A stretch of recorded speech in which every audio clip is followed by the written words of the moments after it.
ಮೊದಲಿಗೆ ಜನ್ಮದಾತೆಯನ್ನು ಜಗನ್ಮಾತೆಯನ್ನು ಸ್ಮರಿಸಿಕೊಂಡು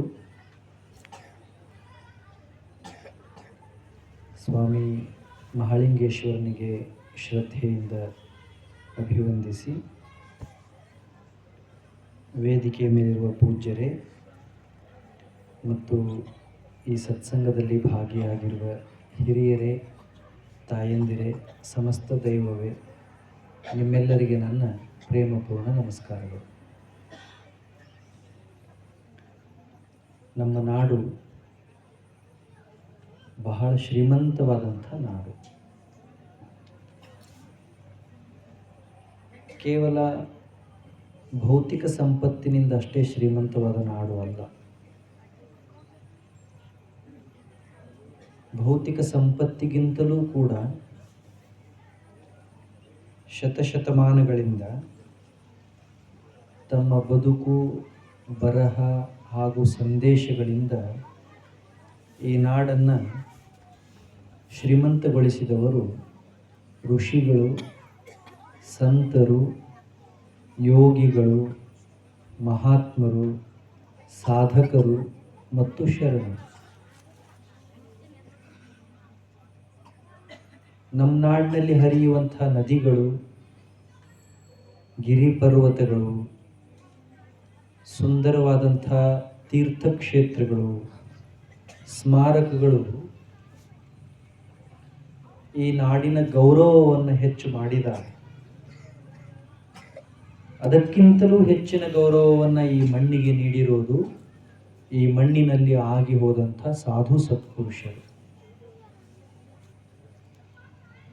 ಅವರ ಬದುಕು ನಮ್ಮೆಲ್ಲರಿಗೂ ಒಂದು ಪಾಠ. ಸಾಮಾನ್ಯ ಜನರಾದಂಥ ನಾವು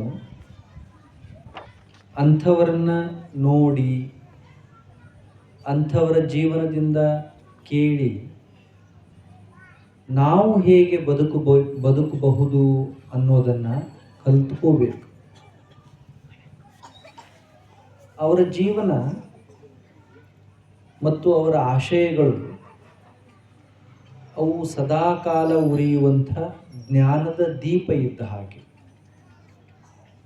ಎಷ್ಟು ಜನ ಮಹಾತ್ಮರು ಇಲ್ಲಿ ಆಗಿ ಹೋಗಿದ್ದಾರೆ, ಎಷ್ಟು ಜನ ಋಷಿಗಳು ಆಗಿ ಹೋಗಿದ್ದಾರೆ, ಎಷ್ಟು ಜನ ಸಾಧು ಸತ್ಪುರುಷರಾಗಿ ಹೋಗಿದ್ದಾರೆ, ಶರಣರಾಗಿ ಹೋಗಿದ್ದಾರೆ. ಒಬ್ಬೊಬ್ಬ ಸಾಧು ಸತ್ಪುರುಷರು, ಶರಣರು, ಮಹಾತ್ಮರು, ಋಷಿಗಳು ಏನಿದ್ರಲ್ಲ, ಅವರೆಲ್ಲರೂ ಕೂಡ ಸದಾಕಾಲ ಉರಿದು ಕತ್ತಲೆಯನ್ನು ದೂರ ಮಾಡುವ ದೀಪ ಇದ್ದ ಹಾಗೆ. ಎಷ್ಟೇ ಗಾಢವಾದ ಕತ್ತಲೆ ಇದ್ದರೂ ಕೂಡ ಒಂದು ಸಣ್ಣ ದೀಪ, ಸಣ್ಣ ಜ್ಯೋತಿ, ಸಣ್ಣ ಮಣ್ಣಿನ ಹಣತೆಯಲ್ಲಿ ಹಚ್ಚಿದ ಜ್ಯೋತಿ ಅದು ಹತ್ತಿದ ತಕ್ಷಣ ಸುತ್ತಲಿದ್ದ ಕತ್ತಲನ್ನು ಹೇಗೆ ಓಡಿಸ್ತದೋ ಹಾಗೆ ಮಹಾತ್ಮರ ಜೀವನ ಅನ್ನೋದು ನಮ್ಮ ಒಳಗಡೆ ಇರುವಂಥ ಅಂಧಕಾರವನ್ನ, ಅಜ್ಞಾನವನ್ನ, ಅವಿವೇಕವನ್ನ ದೂರ ಮಾಡ್ತದೆ. ನಾವು ವಿವೇಕ ಇರಲಾರದಕ್ಕೆ ಜೀವನವನ್ನು ಸ್ವೀಕರಿಸಿರುವಂಥ ರೀತಿ ಬೇರೆ ಇರ್ತದೆ, ನಾವು ತಿಳ್ಕೊಂಡಿರುವಂಥ ರೀತಿ ಬೇರೆ ಇರ್ತದೆ. ಆದರೆ ಮಹಾತ್ಮರು ಅದೇ ಜೀವನವನ್ನು ಸ್ವೀಕಾರ ಮಾಡಿ ಅನುಭವಿಸಿರುವಂಥ ರೀತಿ ಬೇರೆ ಇರ್ತದೆ.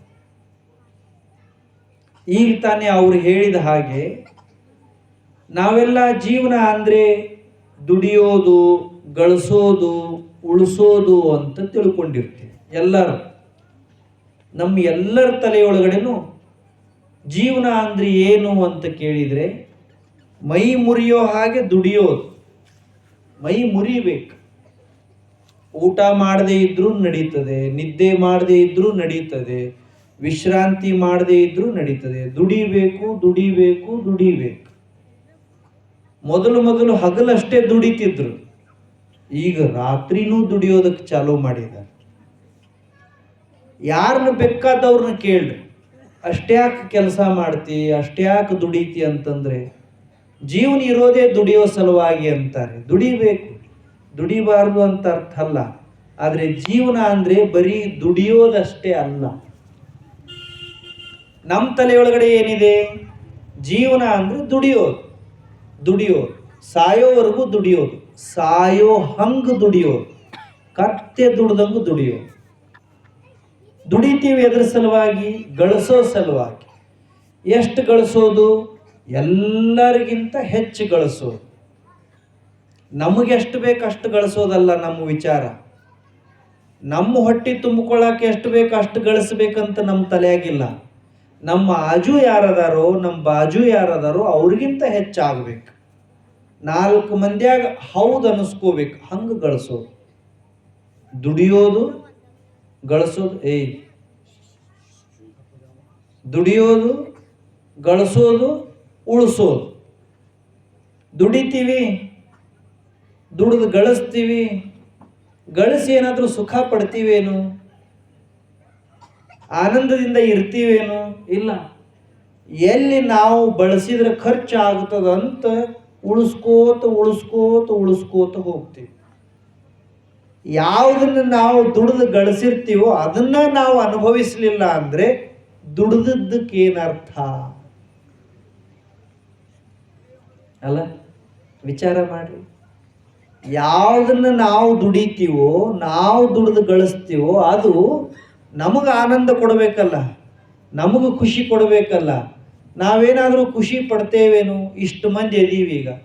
ಇದ್ರಾಗ ಯಾರ ನೀವು ಪ್ರವಾಸಕ್ಕೆ ಹೋಗಿದ್ರೇನು ಈ ವರ್ಷ ಅಂತ ಕೇಳ್ರಿ, ಯಾರು ಹೋಗಿರೋದಿಲ್ಲ. ಯಾಕೆ? ದುಡಿಯೋದ್ರಾಗ, ಗಳಿಸೋದ್ರಾಗ, ಉಳಿಸೋದ್ರಾಗ ಸಾಕಾಗೈತಿ. ಜಗತ್ತು ನೋಡಕ್ಕೆ ಯಾರಿಗೆ ಅಲ್ಲಿ ಸಮಯ ಇದೆ? ವಿದೇಶದಾಗ, ಯುರೋಪಿಯನ್ ಕಂಟ್ರೀಸ್ ಒಳಗಡೆ, ಅಮೇರಿಕಾ ಮುಂತಾದ ದೇಶದೊಳಗೆ ಒಂದು ಪದ್ಧತಿ ಇದೆ. ಯಾರು ಬೇಕಾದವ್ರು ಇರಲಿ, ಎಷ್ಟು ಬೇಕಾದಷ್ಟು ದುಡಿಲಿ, ದುಡಿದ್ರಾಗ 4ನೇ ವರ್ಷ ಒಪ್ಪತ್ನ್ಯಾಗ ಒಂದು ಸರಿ ಜಗತ್ತು ನೋಡಕ್ಕೆ ಅವ್ರು ಖರ್ಚು ಮಾಡ್ತಾರೆ. ನಮಗೆ ಅದನ್ನೆಲ್ಲ ಕೇಳೋದಿಲ್ಲ. ಅದು ಬಸ್ ಫ್ರೀ ಅದಾವ, ನಾನು ಗುಡ್ಡಕ್ಕೆ 1-2 ಸಲ ಹಾದು ಬಂದೇವಿ. ಬಸ್ ಫ್ರೀ ಅದಾವನ್ನ ಹೋಗ್ಲಿ. ದುಡಿತೀವಿ, ಗಳಿಸ್ತೀವಿ, ಚಲೋ ಅರಿವೇರ ಹಾಕೊಂಡು ಖುಷಿ ಪಡ್ತೇವೇನು? ಇಲ್ಲ, ಅವು ಹರಿದಿರ್ತಾವ. ಅದಕ್ಕೆ ಅಲ್ಲೇ ಮತ್ತೊಂದು ಹೊಲಿಗೆ ಹಾಕೋರು. ಹೋಗ್ಲಿ, ಚಲೋ ಚಲೋ ಊಟಾರ ಮಾಡ್ಕೊಂಡು ತಿಂತೀವೇನು? ಕೇಳೋದೆ. ಅವು ಉಳ್ದಾವನ್ನ ನೋಡೋದು ಮೊದಲು ಕೆರ್ಸಿಯಾಗ. ನೀವು ಅವನ್ನ ಒಂದಿಷ್ಟು ಮೆತ್ತಗೆ ಮಾಡಿ ಇಂದ ಅವನ್ನ. ಜೀವನ ಅಂದ್ರೆ ಬರೀ ಇಷ್ಟ ಅಲ್ಲ, ಇದನ್ನು ಮೀರಿನೂ ಏನೋ ಅದೇ.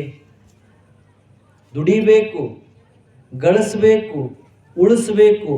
ಆದ್ರೆ ದುಡಿದು ಗಳಿಸಿ ಉಳಿಸೋದ್ರೊಳಗೆ ಈ ಜೀವ ಅಳಿಸಿ ಹೋಗಬಾರ್ದು. ಆನಂದನೂ ಪಡಬೇಕಲ್ಲ.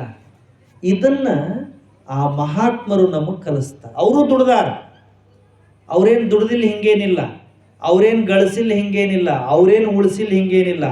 ನಾವು ದುಡಿದು ಏನು ಗಳಿಸೇವೋ ಅದು ಸಂಪತ್ತು ಬಳಸಿದ್ರೆ ಹಾಳಾಗಿ ಹೋಗಿ ಬಿಡುತ್ತದೆ. ಆದರೆ ಅವರು ದುಡಿದು ಏನು ಗಳಿಸ್ಯಾರೋ ಅದು ಸೂರ್ಯ ಚಂದ್ರ ಇರೋ ಮಟ್ಟ ಉಳಿತದೆ. ಅವ್ರದ್ದು ಎಂಥ ಸಂಪತ್ತು, ನಮ್ದು ಎಂಥ ಸಂಪತ್ತು. ಅವರು ಗಳಿಸ್ಯಾರ, ಅವರು ದುಡ್ದ, ಆದ್ರೆ ಅವರು ಗಳಿಸಿದ್ದು ಉಳಿತು, ನಾವು ಗಳಿಸಿದ್ದು ಅಳೀತು. ನಮ್ಮ ಗಳಿಕೆಗೆ ಅರ್ಥನೇ ಇಲ್ಲ, ಅವ್ರ ಗಳಿಕೆಗೆ ಬಹಳ ಅರ್ಥದೆ. ಇದನ್ನ ನಮಗೆ ಅವ್ರು ಕಲಿಸ್ತಾರೆ. ಅದಕ್ಕೆ ಅವರಿಗೆ ಮಹಾತ್ಮರು ಅಂತ ಕರೀತಾರೆ. ಅವ್ರೇನು ದುಡಿದು ಉಳಿಸ್ಯಾರಲ್ಲ. ಈಗ ಮಾಳಿಂಗ್ರಾಯ ಅವ್ರೇನು ದಿನ ಮನ್ಯಾಗ ಕುತ್ಕೊಂಡು ಊಟ ಅಷ್ಟು ಮಾಡ್ತಿದ್ರು? ಇಲ್ಲ, ಅವರು ದುಡಿತಿದ್ರಲ್ಲ, ಕೆಲಸ ಮಾಡ್ತಿದ್ರಲ್ಲ, ಕಾಯಕ ಮಾಡ್ತಿದ್ರಲ್ಲ, ಅವರು ಗಳಿಸಿದ್ರು. ಅವ್ರು ಹೆಂಗೆ ಗಳಿಸಿದ್ರು ಅಂದ್ರೆ ಹಿಂಗೆ ಮಂದೆಲ್ಲ ಬಂದು ಸುತ್ತ ಕುಂಡ್ರಬೇಕು, ಹಂಗೆ ಗಳಿಸಿದ್ರು. ನಮ್ಮ ಗಳಿಕೆ ಹೆಂಗಂದ್ರೆ ಸುತ್ತ ಬಂದು ಕುಂಡಿರ್ತಾರ, 4 ತಾಸು ಅಷ್ಟ, ಸುತ್ತ ಬಂದು ಕುಂಡ್ರುದಿಲ್ಲ. ನೀವೊಂದು ಸ್ವಲ್ಪ ಸರಿ, ನಾವೊಂದು ಸ್ವಲ್ಪ ಸರಿ ಸರಿಸ್ತಿರ್ತಾರೆ. ನೋಡಿರಿ, ಪಾವಣೆರು ಬಂದ್ರೆ ಹೇಳ್ರಿ, ಪಾವಣೆರು ಬಂದ್ರೆ ಹೇಳಿ. ಸುತ್ತ ಕುಂತಿದ್ದು ಗೊತ್ತೈತಿ ನಿಮ್ಗೆ? ನಿಮ್ಗೆ ಹೆಂಗೆ ಗೊತ್ತಾಕೈತೆ? ಅದು ನಿಮ್ಗೆ ಗೊತ್ತಾಗೋದಿಲ್ಲ ಅವಾಗ, ನಿಮ್ಮ ಸುತ್ತ ಯಾರು ಕುಂತಾರಂತೇಳಿ. ಅವರು ಗಳಿಸಿದ್ದಕ್ಕೆ ಒಂದು ಕ್ಷಣ, ಒಂದು ದಿನ, ಒಂದು ವಾರ, ಒಂದು ತಿಂಗಳು, ಒಂದು ವರ್ಷ ಅಲ್ಲ, ಕೊನೆಯವರೆಗೂ ಜನ ಬಂದು ಸುತ್ತ ಕುಂಡ್ರು ಹಂಗಾಗಿರ್ತದೆ. ನಾವು ಗಳಿಸಿದ್ದು ಹೆಂಗಿರ್ತೈತಿ ಅಂದ್ರೆ, ಏನಾರ ಬ್ಯಾಲೆನ್ಸ್ ಭಾಳ ಇತ್ತು, ಉತ್ತಾರ ಭಾಳ ಹೊಂಡ್ತಿದ್ವು ಅಂದ್ರೆ ಮಂದಿ ಭಾಳ ಕೂಡ್ತೈತಿ. ಇಲ್ಲ ಅಂದ್ರೆ ಮುಗಿಸ್ಬಿಡ್ರಿ ಅಂತ, ಮುಗಿಸ್ಬಿಡ್ರಿ. ಇನ್ನೊಂದು ಥೋಡೆ ಮಂದಿ ಎಬ್ಸ್ಯಾರನ್ನು ಫೋನ್ ಹಚ್ತಾರೆ, ಎಬ್ಸ್ಯಾರನ್ನು ಅಲ್ಲಿಗೆ ಬರ್ತೇವೆ ಅಂತ.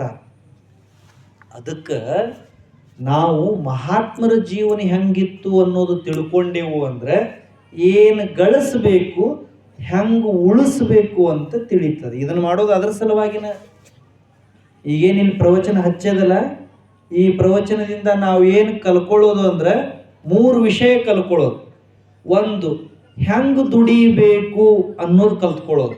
ನಾವೆಲ್ಲ ದುಡಿಯೋ ಜನ, ಹೊಲದಾಗ ಕೆಲಸ ಮಾಡೋರು, ಮನ್ಯಾಗ ಕೆಲಸ ಮಾಡೋರು, ಕಾರ್ಖಾನೆದಾಗ ಕೆಲಸ ಮಾಡೋರು, ನೌಕರಿಗೆ ಕೆಲಸ ಮಾಡೋರು, ಕಚೇರಿ ಒಳಗೆ ಕೆಲಸ ಮಾಡೋರು. ಕೆಲಸ ಹೆಂಗೆ ಮಾಡಬೇಕು ಅಂತ ಗೊತ್ತಾಗಲಿಲ್ಲ ಅಂದ್ರೆ ಕೆಲಸ ದೇವ್ರಾಗಲ್ಲ. ಸುಮ್ಮನೆ ದುಡಿಬಾರ್ದು, ಶ್ರಮ ದಂಡ ಆಗ್ತೈತಿ. ಹೆಂಗೆ ದುಡಿಬೇಕು ಅಂತ ಗೊತ್ತಾತಂದ್ರೆ ಕೆಲಸ ದೇವ್ರಾಗ್ತೈತಿ, ಕೈಲಾಸ ಆಗ್ತೈತಿ. ಅದಕ್ಕೆ ಶರಣರು ಕಾಯಕವೇ ಕೈಲಾಸ ಅಂದದ್ದು. ಹೆಂಗೆ ದುಡಿಬೇಕು ಅಂತ ಗೊತ್ತಾಗಬೇಕು, ಮೊದಲನೇದು.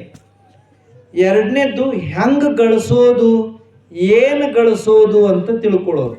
ನೆನಪುಳಿತೈತಿನ ಹೇಳಿದ್ ನಿಮ್ಗೆ. ಪಾಪ ನಿಮ್ಗೆ ಎಲ್ಲ ವರ್ಷದ್ದು, ಅಷ್ಟು ವರ್ಷದ್ದು ನೆನಪದವಲ್ಲ. ಪಾದ ವರ್ಷದ್ದು ಒಂದೇನ್ರ ನೆನಪೈತೇನ? ನೀವೇನು ಹೇಳ್ತೀರಿ, ಇವ್ರು ಹೇಳಿದ್ದ ನೆನಪಿಲ್ಲ ಆಗಲ್ಲೇ. ಹಂಗೆ ನೆನಪು ಏನು, ನಮ್ದು ತಲೆ ಇದ್ರ ಸಲುವಾಗಿ ಇಟ್ಟಾನ ದೇವ್ರು. ಅದ ನೋಡ್ರಿ, ಯಾರ ಏನರ ಬೈದಿದ್ರಂದ್ರೆ 15-20 ವರ್ಷ ಆದ್ರೂ ತಲೆಯಾಗಿಂದ ಒಂದು ಅಕ್ಷರ ಅಳ್ಕೋದಿಲ್ಲ. ಅವು ಹೆಂಗಿರ್ತಾವ ಮಾತು. ನನಗೊಮ್ಮೆ ಹಿಂಗೆ ಅನಿಸ್ತದೆ ಚೇರ್ಮನ್ರ, ಒಮ್ಮೆ ಪ್ರವಚನ ಅದನ್ನು ಹಚ್ಚೋದು ಅಂದರೆ ನೆನಪು ಉಳಿತೈತಲ್ಲ.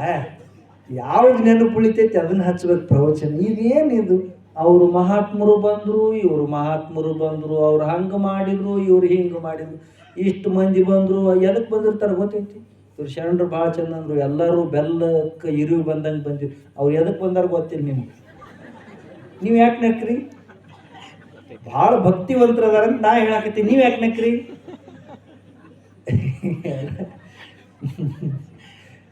ಒಂದರ ಯಾರ ಸ್ವಾಮಿಗಳು ಹೇಳಿದ್ದು ಒಂದು ಮಾತು ನೆನಪು ಉಳಿಯಂಗಿಲ್ಲ. ಅವು ಈ ಓಣ್ಯಾಗ ಬೈದದ್ದು, ಯಾರ ಅಂದದ್ದು, ಅಂದಿಲ್ಲ ಅಂದ್ರೂ ಯಾರ ಬಂದು ಹೇಳಿದ್ದು, ಅವು ಹಿಂಗೆ ಕಿವ್ಯಾಗ ಗುಂಗ್ ಅಂತಿರ್ತಾವ. ಯಾವಾಗ ತೀರಿಸ್ಕೊಂಡೆವು, ಯಾವಾಗ ಬಿಟ್ಟೆವು ಅಂತಿರ್ತೀವಲ್ಲ. ನೆನಪಿಟ್ಕೋಬೇಕು, ಇವನು ನೆನಪಿಟ್ಕೋಬೇಕು. ಇಲ್ಲಾಂದ್ರೆ ಎಲ್ಲ ದಂಡ ಆಗಿಬಿಡ್ತೈತಿ. 3 ವಿಷಯ ಕಲ್ತ್ಕೊಳ್ಳೋದು. ಮೊದಲನೇದ್ದು ಹೆಂಗೆ ದುಡಿಯೋದು, ಹೆಂಗೆ ಕೆಲಸ ಮಾಡೋದು. ಬೇಕಾದ ಕೆಲಸ ಇರಲಿ, ನಾವು ಏನು ಕೆಲಸ ಮಾಡ್ತೇವೋ ಆ ಕೆಲಸ ಹೆಂಗೆ ಮಾಡೋದು ಅಂತ ತಿಳ್ಕೊಳ್ಳೋದು. ಎರಡನೇದ್ದು, ಏನು ಗಳಿಸೋದು. ಏನನ್ನು ಗಳಿಸಿದ್ರೆ ನಾವು ಸಾಹುಕಾರ ಆಗ್ತೀವಿ. ಗಳಿಸೋ ಕಾಲಕ್ಕೆ ನಮ್ಮ ಭಾವ ಹೆಂಗಿರಬೇಕು, ಗಳಿಕೆ ಎಂಥದ್ದಿರಬೇಕು. ಒಂದು ತತ್ವ ಪದ ಇದೆ, ಹಣವ ಗಳಿಸಬೇಕೆಂಥದ್ದೋ ಯಾರಿಗೂ ಕಾಣಿಸದಂಥದ್ದೋ. ನಾವು ಗಳಿಕೆ ಮಾಡಿದ್ದು ಹೆಂಗಿರ್ಬೇಕಂದ್ರೆ ಯಾರಿಗೂ ಕಾಣಬಾರ್ದು. ಅಂದ್ರೆ ಹುಗುದಿಡೋದಂತೀರಿ, ಹಂಗಲ್ಲ. ಏನು ತಿಜೋರಿಯಾಗಿ ಇಡೋದಂತೀರೋ, ಅದು ನೀವು ಎಲ್ಲಿ ಬೇಕಾದಲ್ಲಿ ಇಡ್ರಿ ಕಾಣ್ತದೆ. ಕಾಣ್ಲಾರದ್ದು ಆನಂದ, ತೃಪ್ತಿ, ನೆಮ್ಮದಿ, ಸಂತೋಷ ಯಾರಿಗೆ ಕಾಣ್ತದೆ ಹೇಳ್ರಿ? ಯಾರಿಗೆ ಕಾಣ್ತದೆ? ಅದನ್ನು ಹೆಂಗೆ ಮಾಡೋದು. ಮೂರನೇದ್ದು, ಉಳಿಸೋದು ಹೆಂಗೆ. ಏನು ಗಳಿಸ್ತೀವಲ್ಲ ಅದನ್ನು ಉಳಿಸೋದು ಹೆಂಗಂತ ಕಲ್ತ್ಕೊಳ್ಳೋದು. ಹಿಂಗೆ ಏನು ಕೆಲಸ ಮಾಡೋದು ಹೆಂಗೆ, ಗಳಿಸೋದು ಹೆಂಗೆ, ಉಳಿಸೋದು ಹೆಂಗೆ ಅಂತ ತಿಳಿಸಾಕ ನೂರಾರು ಸಾವಿರಾರು ಲಕ್ಷಾಂತರ ಮಂದಿ ಮಹಾತ್ಮರಾಗಿ ಹೋಗ್ಯಾರ. ಅದರಾಗ ಒಬ್ಬರ ಕತೆ ಈ ವರ್ಷ ನೋಡೋದು. ಭಾಳ ಮಂದಿ ಅದ, ಅಷ್ಟು ಮಂದಿ ಕತೆ ನೋಡಕ್ಕೆ ನಮ್ಮ ಹತ್ರ ವೇಳೆ ಎಲ್ಲಿದೆ? ಒಬ್ಬರ ಬಗ್ಗೆ ಚರ್ಚೆ ಮಾಡೋದು, ಒಬ್ಬರ ಬಗ್ಗೆ ತಿಳ್ಕೊಳ್ಳೋದು. ಎಷ್ಟು ಮಂದಿ ಬಗ್ಗೆ ತಿಳ್ಕೊಳ್ಳೋದು? ಒಬ್ಬರ ಬಗ್ಗೆ ತಿಳ್ಕೊಳ್ಳೋದು. ಅವ್ರು ಯಾರು ಅಂದ್ರೆ ನಮ್ಮ ಕರ್ನಾಟಕದಾಗ ಇದ್ದಂಥವ್ರು ಸಾಮಾನ್ಯ ಮನುಷ್ಯ, ಅಗದಿ ಸಾಮಾನ್ಯ ಮನುಷ್ಯ. ವಿಜಯಪುರ ಜಿಲ್ಲಾ ಗೊತ್ತೈತೆ ನಿಮ್ಗೆ? ವಿಜಯಪುರ ಜಿಲ್ಲಾ ಅದು ವಿಜಯಪುರ ಅಂದ್ರೆ ಹಂಗೇನು ಸಾಮಾನ್ಯ ಭೂಮಿ ಅಲ್ಲದು. ಅದು ಕನ್ನಡ ನಾಡಿನ ಪುಣ್ಯದ ಕ್ಷೇತ್ರ, ತೀರ್ಥ ಕ್ಷೇತ್ರ ಇದ್ದಂಗ. ಬಸವಣ್ಣನವ್ರು ಹುಟ್ಟಿದ್ದು ಅದ ಮಣ್ಣಿನ್ಯಾಗ, ಸಿದ್ದೇಶ್ವರಪ್ಪ ಅವ್ರು ಹುಟ್ಟಿದ್ದು ಅದ ಮಣ್ಣಿನ್ಯಾಗ. ಅಷ್ಟೇ ಅಲ್ಲ, ನಿಮ್ಗೆ ಇನ್ನೊಂದು ಕೌತುಕದ ವಿಚಾರ ಹೇಳ್ತೀನಿ. ಈಗ ಸದ್ಯ ಕರ್ನಾಟಕದಾಗ ಎಷ್ಟು ಜನ ಸ್ವಾಮೀಜಿಗಳದಾರಲ್ಲ, ಸನ್ಯಾಸಿಗಳು, ಅದರಾಗ 85-90% ಎಲ್ಲ ಸ್ವಾಮೀಜಿಗಳು ವಿಜಯಪುರ ಜಿಲ್ಲಾದಾಗ ಹುಟ್ಟ್ಯಾರ. ಜ್ಞಾನ ಕ್ಷೇತ್ರ, ಅದು ಧರ್ಮ ಕ್ಷೇತ್ರ, ತೀರ್ಥ ಕ್ಷೇತ್ರ, ಪಂಚ ನದಿಗಳ ಬೀಡು ಅಂತ ಕರೀತಾರೆ ವಿಜಯಪುರವನ್ನ. ಈಗ ಅದು ವಿಜಯಪುರ. ಹೆಸರು ಹೆಂಗೈತೆ ನೋಡ್ರಿ, ವಿಜಯ ಅಂದ್ರೆ ಗೆಲುವು, ವಿಜಯ ಅಂದ್ರೆ ಯಶಸ್ಸು. ಅಂಥ ವಿಜಯಪುರ ಜಿಲ್ಲೆಯೊಳಗಡೆ ಸಿಂಧಗಿ ಅಂತ ಒಂದು ತಾಲ್ಲೂಕಿದೆ. ಹೋಗಿರೇನು ವಿಜಯಪುರಕ್ಕೆ ಯಾವಾಗಾರ? ಇನ್ನು ಹೋಗಿ ಬರ್ರಿ, ಇದಾದ್ಬಿಟ್ಲೆ ಏನು ಹತ್ತಂಗೆ ಇಲ್ಲ. ಒಂದು ನೀರಿನ ಬಾಟಲ್ ಇಟ್ಕೊಂಡ್ರೆ ಮುಗಿತಾ ಪ್ರವಾಸ. ಕಂಡಕ್ಟ್ರು ಈಗ ಕೇಳದೆ ಬಿಟ್ಟಾರ ಪಾಪ, ಅವ್ರು ಗೊತ್ತಾಗ್ಬಿಡ್ತಾರೆ. ಅವರ ತಲೆ ಎಣಿಸಿ ಗುಂಡಾಡಿಸಿ ಒಂದು ಟಿಕೆಟ್ ತೆಗೆದ ಬಿಡ್ತಾರೆ.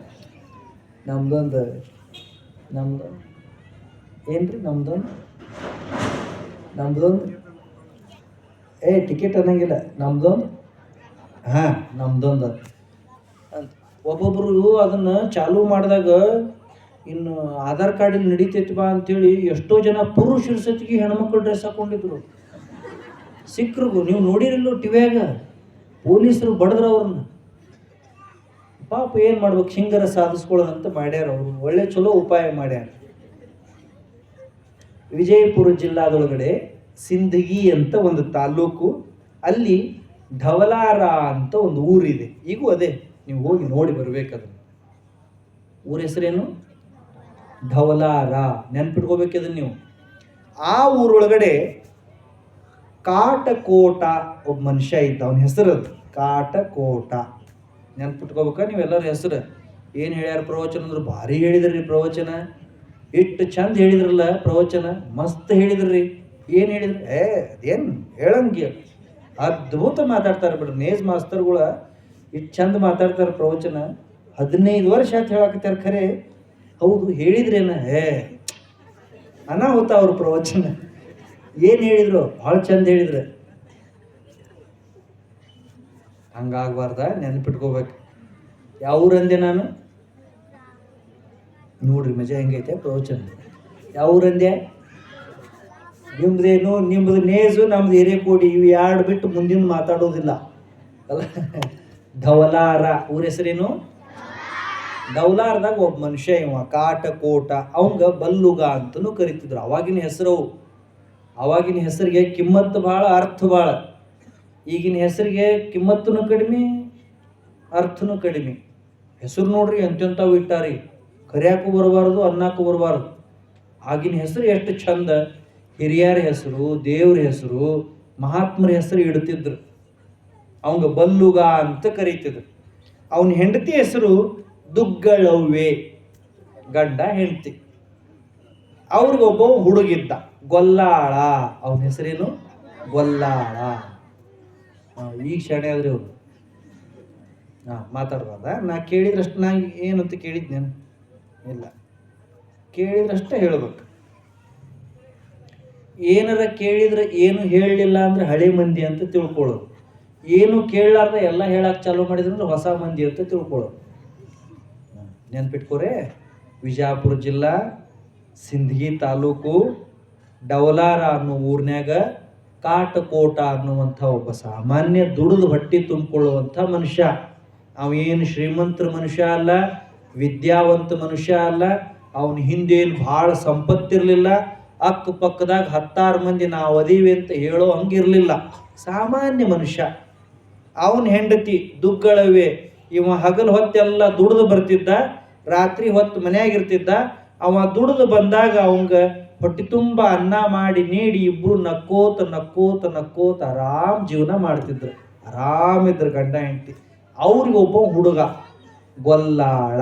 ಹೆಸರೇನು? ಹುಡುಗ ಹೆಂಗ ಗೊಲ್ಲಾಳ. ಹುಡುಗ ಹೆಂಗಿರ್ಬೇಕಂದ್ರೆ ಹಂಗಿರ್ಬೇಕು, ಹಂಗಿದ್ದವ. ಅವನೇನು ಸಾಲಿಗೆ ಹೋದ ಹುಡುಗಲ್ಲ, ಭಾಳ ಶಾಣೆ ಇದ್ದ, ಭಾಳ ಅಭ್ಯಾಸ ಮಾಡ್ತಿದ್ದ, ಭಾಳ ಮುಂದೆ ಹೋಗಿದ್ದ, ದೊಡ್ಡ ಮಂದಿಯಾಗಿದ್ದ, ಹಿಂಗೇನಿಲ್ಲ. ಅವನು ಯಾಕೆ ಚಲೋ ಹುಡುಗ ಅಂದ್ರೆ ಅಪ್ಪ ಯಾವ ಹೆಜ್ಜೆ ಇಟ್ಟಿದ್ದ ಅಪ್ಪನ ಹೆಜ್ಜೆಯಾಗ ಮಗನ ಹೆಜ್ಜೆ ಇದ್ದು, ಅದಕ್ಕೆ ಚಲೋ. ಯಾರಿಗೆ ಚಲೋ ಅಂತಾರೆ ಗೊತ್ತೇನು? ಚಲೋ ಮಕ್ಕಳಂದ್ರೆ ಯಾರು? ಅಪ್ಪನ ಹೆಜ್ಜೆಯಾಗ ಅವನ ಹೆಜ್ಜೆಯಾಗ ಹೆಜ್ಜೆ ಹಾದಿ ತಪ್ಪಲಾರ್ದಂಗೆ ಯಾರು ಹೆಜ್ಜೆ ಇಡ್ತಾರಲ್ಲ ಅವ್ರು ಚಲೋ ಮಕ್ಕಳು. ಈಗ ಏನಾಗೈತಿ, ಸಾಲಿ ಭಾಳ ಆಗಿದ್ದಕ್ಕೆ ಅಪ್ಪನ ಹೆಜ್ಜೆ ಒತ್ತಟಕ್ಕೆ ಇರ್ತಾವು, ಮಗನ ಹೆಜ್ಜೆ ಒತ್ತಟಕ್ಕೆ ಇರ್ತಾವ. ಅವನ ಹೆಜ್ಜೆ ಒತ್ತಟಕ್ಕೆ ಇರ್ತಾವು, ಮಗಳು ಅಂತೂ ಅವ್ರಿಗೆ ಯಾರ ಶಾಣೆ ಅಂತಾರು. ನಾವು ಎಷ್ಟು ಬೇಕಾದಷ್ಟು ಕಲಿವಲ್ವ್ಯಾಕ, ಎಷ್ಟು ಬೇಕಾದಷ್ಟು ತಿಳ್ಕೋವಲ್ವ್ಯಾಕ, ನಮ್ಮ ಹೆಜ್ಜೆ, ನಮ್ಮ ನಡತಿ, ನಮ್ಮ ಅಪ್ಪ ಅವನ ಕಿಮ್ಮತ್ತು ಕಳೆಯಂಗಿರಬಾರ್ದು. ಶಾಣೆತನ ಅಂದ್ರೆ ಅದ, ವಿದ್ಯಾ ಅಂದ್ರೆ ಅದ. ಈಗೇನಾಗ್ಯದ ಮಕ್ಕಳದು ನಮ್ಮ ಪರಿಸ್ಥಿತಿ, ಅಪ್ಪ ಅವು ಮಾತಾಡ್ಲಾರ್ದಷ್ಟು ನಾವು ಶಾಣೆ ಆಗಿವಿ. ನೀವು ಮಾತಾಡೋದು ಕಪ್ಕೊಂಡ್ರೆ ಅವಾಗ ಮಗಳು ಹೇಳ್ತಿರ್ತಾ, ನಿಂಗೇನು ತಿಳಿತೈತಿ ನೀ ಗಪ್ಕೊಂಡ್ರೆ ಅಪ್ಪ ಮಗ ಅಪ್ಪ, ಅವ್ರಿಗೆ ತಿಳಿಲಿಲ್ಲ ಅಂದ್ರೆ ನೀ ಬರ್ತಿದ್ಯಪ್ಪ ಅಲ್ಲ, ಅವ್ರಿಗೆ ತಿಳಿಲಿಲ್ಲ ಅಂದ್ರೆ ನೀ ಇರ್ತಿದ್ದಿ, ಹಂಗೆ ಅನ್ಬಾರ್ದು. ಹಂಗಿದ್ದೀವ ವೀರ ಗೊಲ್ಲಾಳ, ಗೊಲ್ಲಾಳಗ ವೀರ ಗೊಲ್ಲಾಳ ಅಂತ ಕರೀತಿದ್ರು. ಅವ ಏನು ಮಾಡ್ತಿದ್ದ, ಅಪ್ಪ ಏನು ಮಾಡ್ತಿದ್ನಲ್ಲ ಆ ಕೆಲಸ ಮಾಡ್ತಿದ್ದ. ಅಪ್ಪ ಏನು ಮಾಡ್ತಿದ್ದ, ಕುರಿ ಕಾಯ್ತಿದ್ದ. ಒಬ್ಬ ಕುರಿ ಕಾಯೋ ಮನುಷ್ಯ 900 ವರ್ಷ ಆದ್ಮ್ಯಾಗು ಚರಿತ್ರದಾಗ ಉಳ್ದಾನಂದ್ರೆ ಕುರಿ ಹೆಂಗೆ ಕಾಯ್ದಿರ್ಬೇಕ ಮನುಷ್ಯ? ದೊಡ್ಡ ದೊಡ್ಡ ರಾಜ ಮಹಾರಾಜರ ಚಕ್ರವರ್ತಿಗಳ ಹೆಸರು ಇಲ್ಲರಿ, ಎಲ್ಲ ಅಳಿಸಿ ಹೋಗ್ಯವು. ನೂರಾರು ಹಳ್ಳಿಗಳಿಗೆ ಭೂಪತಿಯಾಗಿ, ಒಡೆಯರಾಗಿ, ದೇಸಾಯಿಯಾಗಿ, ಸರ್ಕಾರ ಆಗಿ ಇದ್ದವ್ರ ಹೆಸರು ಉಳಿದಿಲ್ಲ. ಒಂದು 100 ಕುರಿ ಕರ್ಕೊಂಡು ಅಡವ್ಯಾಗ ಹೋಗಿ ಕುರಿ ಮೇಯಿಸ್ಕೊಂಡು ಬಂದು ಮನುಷ್ಯ ಒಬ್ಬ ಪುರಾಣದಾಗ ಬರಾಕತ್ತಾನಂದ್ರೆ ಆ ಮನುಷ್ಯ ಕುರಿ ಹೆಂಗೆ ಕಾಯ್ದಿರ್ಬೇಕು. ಅದಕ್ಕೆ ಹೇಳಿದ್ದನ, ಕೆಲಸ ಹೆಂಗ ಮಾಡೋದಂತ ಕಲ್ಕೊಳ್ಳು. ಕುರಿ ಕಾಯ್ದ ಮನುಷ್ಯನ ಕತಿ. ಗೊಲ್ಲಾಳ ದಿನ ಮುಂಜಾನೆ ಹೇಳಾವ, ದಡ್ಡ್ಯಾಗಿನ ಕುರಿ ಎಲ್ಲ ಉಸಾಬರಿ ಮಾಡಾವ, ಕುರಿಗೆ ಮೇವು ನೀರು ಮಾಡಾವ, ಹೊಡೆತುಂಬ ಊಟ ಮಾಡಾವ, ಹೆಗಲಿಗೆ ಒಂದು ನೀರಿನ ತತ್ರಾಣಿ ಹಾಕೊಳ್ಳಾವ, ಒಂದು ದೊಡ್ಡ ಟವಲ್ ಬೆನ್ ಮ್ಯಾಗ ಹಾಕ್ಕೊಳ್ಳಾವ, ಕೈಯಾಗ ಒಂದು ಉದ್ದೊಂದು ಕಟ್ಟಿಗೆ ಹಿಡ್ಕೊಳ್ಳಾವ, ಈ ಕುರಿ ದಡ್ಡಿದ ಬಾಗಲ ತೆಗ್ಯಾವ, ಎಲ್ಲ ಕುರಿ ಕರ್ಕೊಂಡು ಮಡ್ಯಾಗ ಅಡವ್ಯಾಗ ಕಾಡ್ನ್ಯಾಗ ಹೋಗಾವ. ಕುರಿ ಮೇಯ್ಸಾವ್, ಶಿಸ್ತು ಕುರಿ ಮೇಯ್ಸಾವ್. ಹೆಂಗೆ ಮೇಯ್ಸಾವ ಅಂದ್ರೆ ಕುರಿಗೆ ಭಾರ ಆಗ್ಬೇಕು ಶರೀರ, ಹಂಗೆ ಮೇಯ್ಸಾವ್. ಕೆಲಸ ಹಂಗೆ ಮಾಡ್ಬೇಕು. ಮಾಡಿದ್ರೆ ದನ ಮೇಯಿಸೋ ಕೆಲಸ ನಮ್ದಿತ್ತಂದ್ರೆ ಜಗತ್ನ್ಯಾಗ ನಮ್ಮ ಹಂಗೆ ಯಾರಿಗೂ ದನ ಮೇಯ್ಸಕ್ಕೆ ಬರಬಾರ್ದು, ಹಂಗೆ ಮೇಯಿಸ್ಬೇಕು. ಕುರಿ ಮೇಯಿಸೋ ಕೆಲಸ ಇತ್ತಂದ್ರೆ ಕುರಿ ಹೆಂಗೆ ಮೇಯಿಸ್ಬೇಕಂದ್ರೆ ಅವು ಹೊಳ್ಳಿ ಬ್ಯಾರೆದ್ರ ಕಡೆ ನೋಡಿರಬಾರ್ದು, ಹಂಗೆ ಮೇಯಿಸ್ಬೇಕು. ಅದಕ್ಕೆ ಕೆಲಸ ಅಂತ ಕರೀತಾರೆ. ಹಂಗೆ ಮೇಯ್ಸವ್ ಇವ ಗೊಲ್ಲಾಳ. ಅವು ಕುರಿ ಹೆಂಗೆ ಇವಂದು ಧ್ವನಿ ಕೇಳ್ತಂದ್ರೆ ಅವನ ಹತ್ರ ಹೆಂಗೆ ಕೂಸು ಹೋಗ್ತೈತ್ಲ, ಹಂಗೆ ಓಡಿ ಓಡಿ ಬಂದು ಅವನ ಹಿಂದೆ ನಿಲ್ತಿದ್ದು ಕುರಿ. ಪ್ರೇಮ ನೋಡ್ರಿ, ಪ್ರೇಮ. ಕೆಲಸದಾಗ ಪ್ರೇಮ ಇತ್ತಂದ್ರೆ ಇಂಥದ್ದು ನಡೀತದ. ಅವ ದಡ್ಡಿ ಮುಂದೆ ಬಂದು ನಿಂತು ಕೈಯಾಗಿನ ಕಟ್ಗಿಲಿ 2 ಸರಿ ನೆಲಕ್ಕೆ ಬಡದ್ರೆ ಒಳಗಿದ್ದು ಕುರಿ ಎಲ್ಲ ಅವನು ಹೇಳಿದ ಒಂದೊಂದು ಮಾತನು ಶಾಲೆಯಾಗಿನ ಹುಡುಗರಿಗಿಂತ ಚಂದ ಕೇಳ್ತಿದ್ದು. ಹಂಗೆ ಮೇಯಿಸ್ತಿದ್ದವ ಗೊಲ್ಲಾಳ. ದಿನ ಇದ ಕಾಯಕ. ಒಮ್ಮೆ ಏನಾಯ್ತು, ಕುರಿ ಮೇಯ್ಸಕ್ಕೆ ಹೋಗಿದ್ದ, ಅಡಿವಿಗೆ ಹೋಗಿದ್ದ, ಎಲ್ಲ ಕುರಿ ಬಿಟ್ಟಿದ್ದ, ಎಲ್ಲ ಕುರಿ ಹಿಂಗೆ ಓಡಾಡಿ ಮೇಯ್ತಿದ್ದು. ಕುರಿ ಹಂಗೆ ಮೇಯ್ತಾವ, ನೀನು ಒಂದ ಕಡೆ ಕುತ್ಕೊಂಡು ಮೇಯ್ತಾವ. ತಾವು ಕುರಿ ನೋಡಿರೋ ಇಲ್ಲೋ? ನೋಡ್ಬೇಕು. ಕುರಿ ಅದೊಂದು ಭಾಳ ದೊಡ್ಡ ಟೀಚರ್, ಅದು ಸರ್. ಅದು ನಿಸರ್ಗದಾಗ ಏನೇನು ಪ್ರಾಣಿಗಳದಾವು, ಏನೇನು ಪಕ್ಷಿಗಳದಾವಲ್ಲ, ಎಲ್ಲವೂ ನಮಗೆ ಮಾಸ್ತರ್ ತೇರಿದ್ದಂಗೆ. ಅವು ನಮಗೆ ಏನೇನೋ ಪಾಠ ಕಲಿಸ್ತಾವ, ನಾವು ಕಲಿಯಂಗಿಲ್ಲ. ಭಾಳ ಚಂದ ಪಾಠ ಕಲಿಸ್ತಿರ್ತಾವ. ನಾವು ನಿಸರ್ಗ ನೋಡಿ ಕಲಿತಿದ್ವಿ ಅಂದ್ರೆ ಭಾಳ ಶಾಣೆ ಆಗ್ತಿದ್ದೆವು. ಒಂದು ಗಿಡ, ಒಂದು ಹಕ್ಕಿ, ಒಂದು ಚುಕ್ಕಿ, ಒಂದು ಆಕಾಶ, ಒಂದು ಮೋಡ, ಒಂದು ಮಳೆ, ಒಂದು ಗಾಳಿ, ಒಂದು ಮಣ್ಣು, ಒಂದು ಕಲ್ಲು, ಒಂದು ಹೂವು ಎಲ್ಲ ನಮಗೆ ಕಲಿಸ್ತಾವ. ಕಲಿಸೋದಿಲ್ಲ ತಿಳ್ಕೊಳ್ಳಂಗಿಲ್ಲ ನಾವು. ನಿಸರ್ಗ ಕಲಿಸೋದನ್ನು ತಿಳ್ಕೊಳ್ಳುವಷ್ಟು ವಿವೇಕ ಮನುಷ್ಯಾಗಿಲ್ಲ. ಪ್ರಾಣಿ ಕಲಿಸಿದ್ದು ತಿಳ್ಕೊಳ್ಳುವಷ್ಟು ಬುದ್ಧಿ ಮನುಷ್ಯಾಗಿಲ್ಲ. ಹಂಗ ಇವ ಹೋಗಿದ್ದ, ಕುರಿ ಎಲ್ಲ ಮೇಯಕ್ಕೆ ಬಿಟ್ಟಿದ್ದ, ಅವೆಲ್ಲ ತಿರುಗಾಡಿ ಮೇಯಾಕತ್ತಿದ್ದು. ಆ ಏನು ಮೇಯಕ್ಕೆ ಹೋಗಿದ್ದ ಜಾಗ ಇತ್ತಲ್ಲ, ಆ ಜಾಗದ ಬಾಜು ಒಂದು ಹಾದಿ ಇತ್ತು. ಹಾದಿ ಆ ಕಡೆ ಹಾದ್ಯಾಗ ಒಂದು 100-150 ಮಂದಿದ ಒಂದು ಗುಂಪು ಬಂತು. ಮಂದಿ ಜನ ಇತ್ತು. ಎಂದೂ ಹಾಯ್ಲಾರದ ಮಂದಿ ಈ ಕಡೆ ಯಾಕೆ ಬಂದರು, ಯಾರಿರ್ಬೇಕು ಇವರು? ಗೊಲ್ಲಾಳಗ ವಿಚಾರ ಬಂತು. ಸಮೀಪ ಬಂದಾಗ ಗೊತ್ತಾಗ್ತೈತಿ, ಮಂದಿ ಎಲ್ಲ ಅತ್ಯಂತ ಭಕ್ತಿ ಭಾವದಿಂದ ಕೈಯಾಗ ಝಂಡಾ ಹಿಡ್ಕೊಂಡು, ಒಂದು ನಂದಿ ಕೋಲು ಹಿಡ್ಕೊಂಡು ಶ್ರೀಶೈಲ ಮಲ್ಲಿಕಾರ್ಜುನಿಗೆ ಉಘೇ ಉಘೇ ಉಘೇ ಅನ್ಕೋತ ಮೆರವಣಿಗೆ ಬಂದ. ಅವ್ರು ಶ್ರೀಶೈಲಕ್ಕೆ ಹೊಂಟಾರ. ಶ್ರೀಶೈಲಕ್ಕೆ ಹೋಗ್ತಾರೆ, ಗೊತ್ತೈತಿ ನಿಮಗೆ? ಶ್ರೀಶೈಲ ಅಂತ ಒಂದು ಊರೈತಿ, ಗೊತ್ತೈತಿ? ಮಲ್ಲಿಕಾರ್ಜುನನ ಗಿರಿ, ಅದು ಆಂಧ್ರ ಪ್ರದೇಶದಾಗಿದೆ. ಅಲ್ಲಿಗೆ ಮಲ್ಲಿಕಾರ್ಜುನನ ಭಕ್ತರು ವರ್ಷ ಯಾತ್ರೆ ಹೋಗ್ತಾರೆ. ಬರೋಬ್ಬರಿ ಹೋಳಿ ಸುಡ್ತಾರಲ್ಲ, ಹೋಳಿ ಸುಡ್ತಾರೆ, ಗೊತ್ತೇನ್ರು? ಆ ಹೋಳಿ ಸುಡ್ತಾರಲ್ಲ, ಸುಟ್ಟ ತಕ್ಷಣ ಯಾತ್ರೆ ಹೊರಡ್ತವ್ರು. ನಂದಿ ಕೋಲ್ ತಗೊಂಡು ಹೋಗ್ತಾರೆ, ಯಾತ್ರೆ ತಗೊಂಡು ಹೋಗ್ತಾರೆ. ದಿಂಡಿ, ಮಲ್ಲಿಕಾರ್ಜುನ್ ದಿಂಡಿ ಅಂತ ಕರೀತಾರೆ. ಹಂಗೆ ಒಂದು ದೊಡ್ಡ ಮಂದಿ ಗುಂಪು ಹೊಂಟಿತ್ತು.